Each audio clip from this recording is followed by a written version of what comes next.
후쿠시마 오염수 방류와 수산물 수입 규제 등 민감한 사안이 다뤄질 수도 있습니다. 정상회담 의제가 아직 정해져 있는 것은 아닙니다만 우리 국민의 건강적인 이익이 가장 큰 관심사이기 때문에 과거사 문제의 경우 경제와 안보 협력 강화와 별개로 대응한다는 기조가 이어질 거로 보입니다. 최근 양국이 모두 미국과 관세 협상을 마무리한 가운데 달라진 통상 환경에 대한 공조 방안도 모색될 수 있습니다. 이 대통령이 한미 정상회담에 앞서 이례적으로 일본을 먼저 찾는 건 트럼프 대통령에게 한미일 공조 의지를 보여주기 위한 거란 해석도 나옵니다.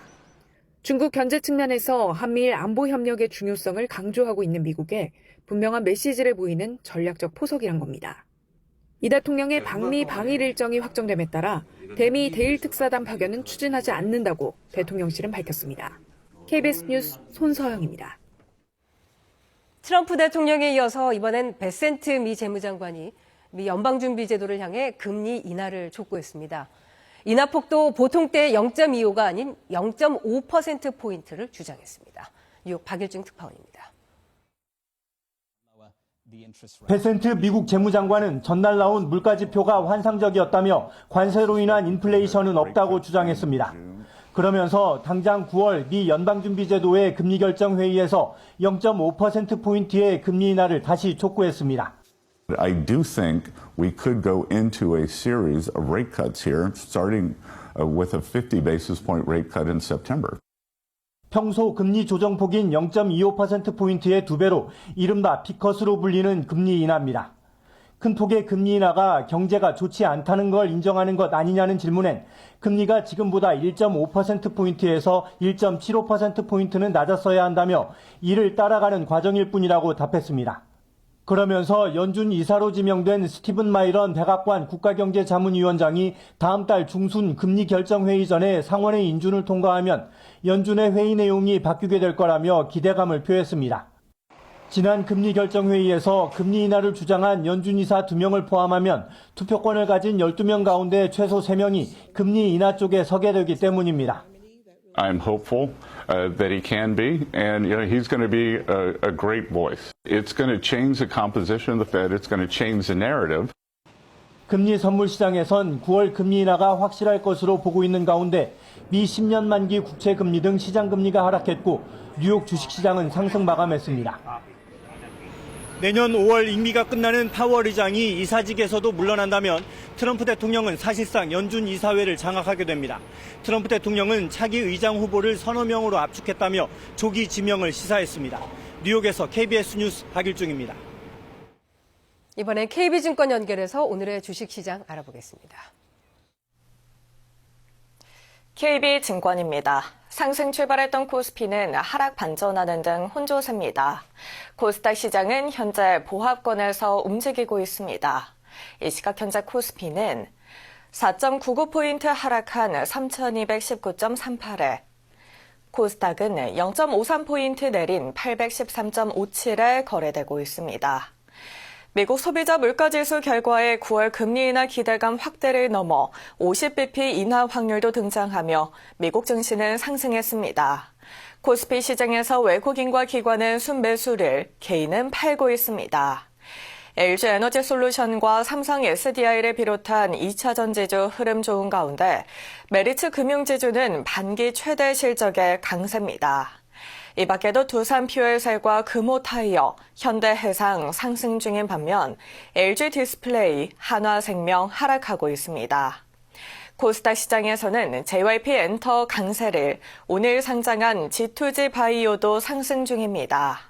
이 시각 현재 달러화에 대한 원화 환율은 1,378원 90전에 거래되고 있습니다. 지금까지 KB증권이었습니다.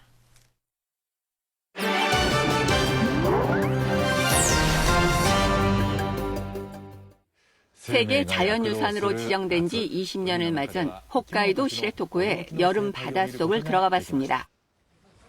20여 년 동안 시레토코 바닷속을 촬영해온 수중사진 작가 세키 씨. 여름철을 맞아 바닷속을 들어가 봤습니다. 길이 3m의 다시마가 먼저 나타나고 10m쯤 들어가니 바닥을 가득 채운 가리비들이 보입니다. 지름 10cm 정도 크기인데 30여만 개 정도로 추정됩니다. みんなこれ撒いたんですか、集めたんですかってよく言われるんですが、あれは天然物ですね。 주변은 가리비를 먹기 위해 몰려든 불가사리가 보입니다. 가리비를 발견하면 위에서 눌러 질식시키는데 가리비가 반격하는 모습도 포착됐습니다. 불가사리가 다가서면 조개 껍데기를 열고 닫아 물을 뿜어내며 자신을 보호합니다. 또 다른 천적인 점가자미는 가리비를 집단으로 습격합니다.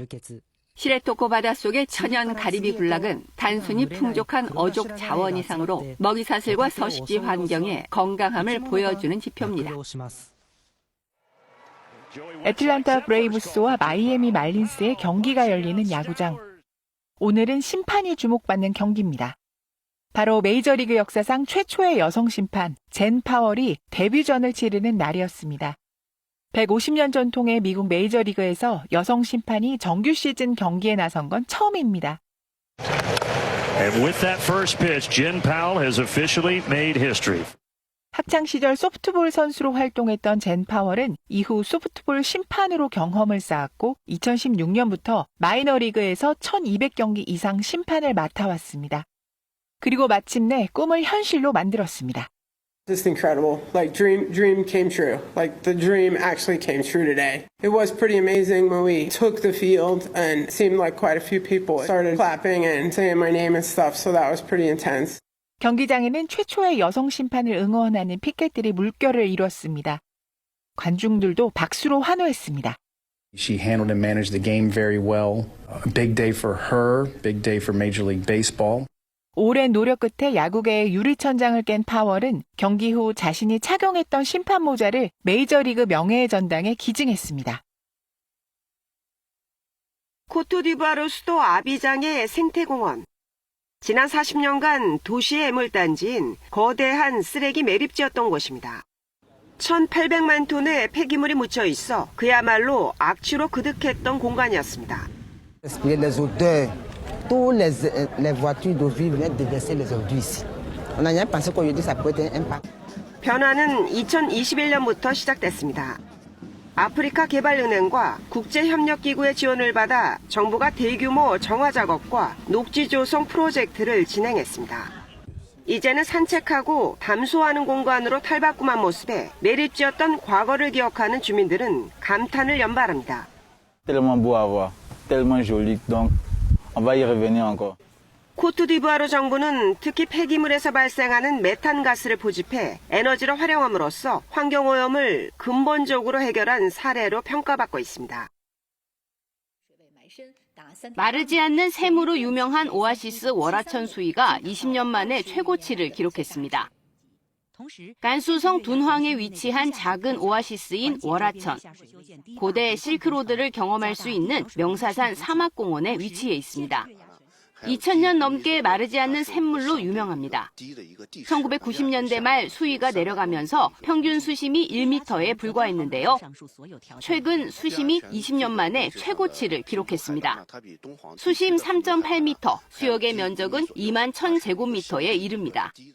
생태 습지를 조성하고 용수를 보충하는 등 2016년부터 시작한 생태와 수자원 관리가 효과를 거둔 결과입니다. 地下河在这里呢流经的时候，这块路头就在那个位置上，像这个泉里面都是这种，有几个泉眼都是像这样的往出涌水。 초승달 모양의 오아시스로 이름난 명사산 월화천은 2015년 유네스코 세계 지질공원에 등록됐습니다. 아름다운 경관을 보기 위해 이곳을 찾은 관광객 수가 올 상반기에만 125만 명을 넘어섰습니다. KBS 월드뉴스입니다. 이스라엘군이 가자시티 점령을 위한 큰 틀의 작전 계획을 승인했습니다.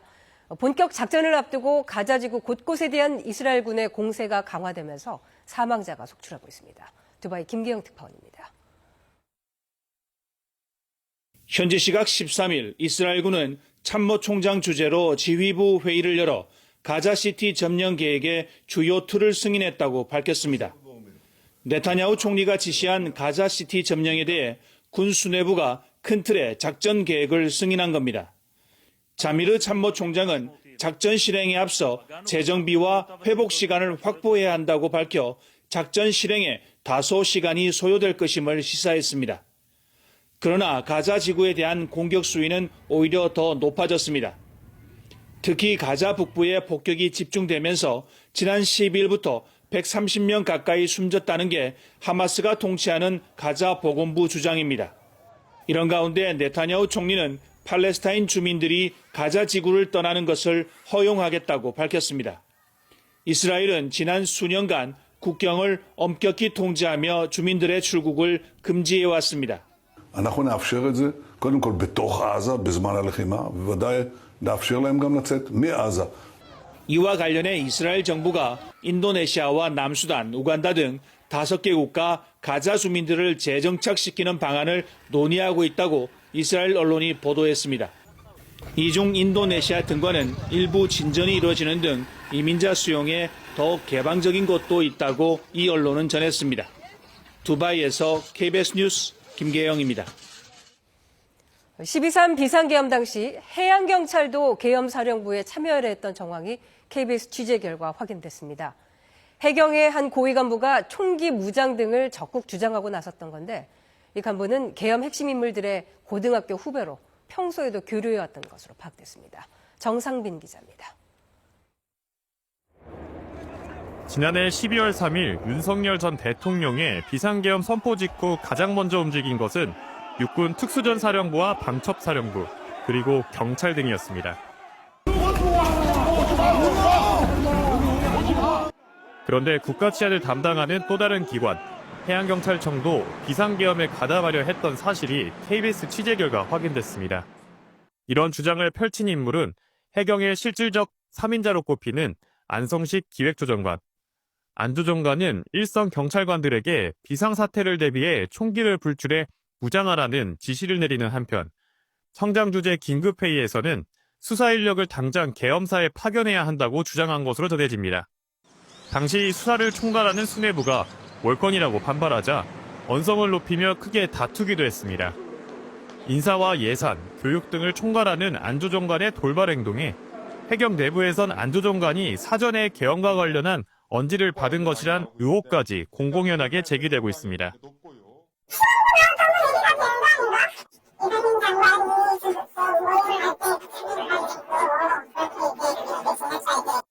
안 조정관은 충암고 서울대를 졸업하고 해경 출신으로는 최초로 대통령 인수위원회에 파견됐습니다.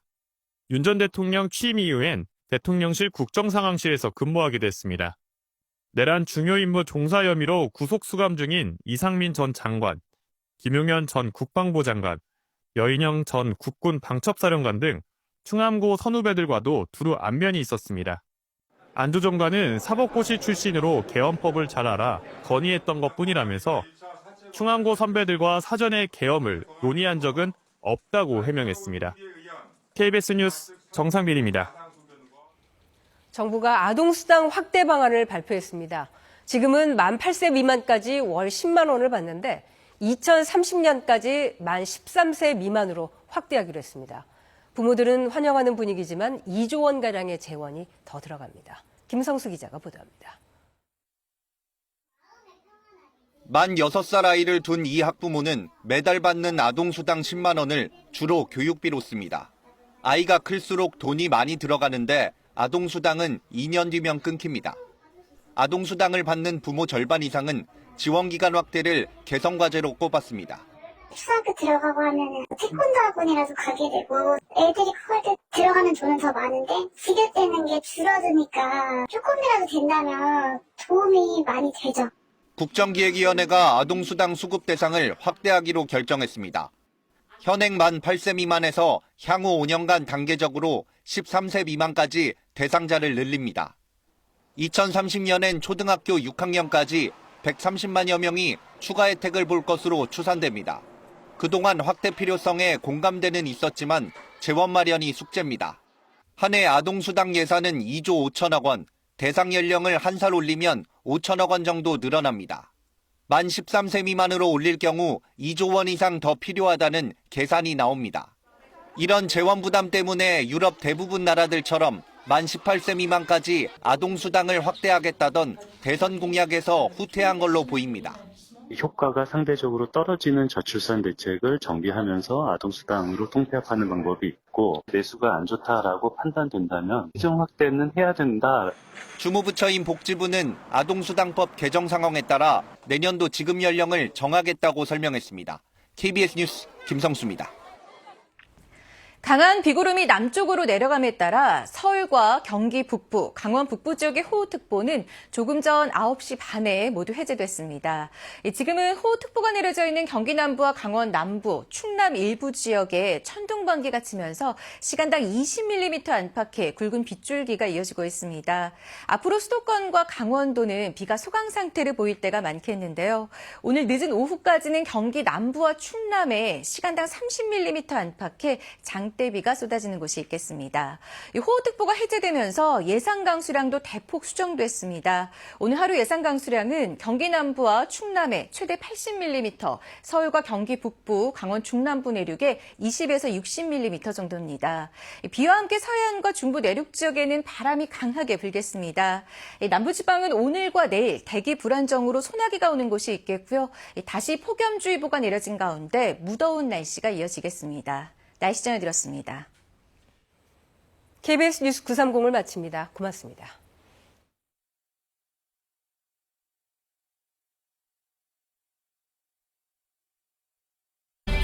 산사태 피해를 최소화하려면 어떻게 해야 할까요? 집중호우가 시작되면 만약을 대비해 대피소 위치를 미리 확인하고 야외 활동을 자제합니다. 대피명령 발령 시에는 2차 피해 예방을 위해 가스, 전기를 차단하고 지정된 대피소로 신속히 대피합니다. 만약 대피가 힘든 경우라면 산과 가장 멀리 떨어진 높은 공간으로 대피합니다. 산사태, 미리 대비하면 피해를 줄일 수 있습니다. 나 여기 관둬야 될 것 같아. 네? 맥박과 혈압은 안정적이고요. 아기도 무사합니다. 아기요? 그렇다고 언제까지 밖에서 맴돌 거야. 그리고 사부인은 제발 부탁드릴게요. 오늘 보니까 여전히 당신은 따뜻하고 다정한 사람이네요.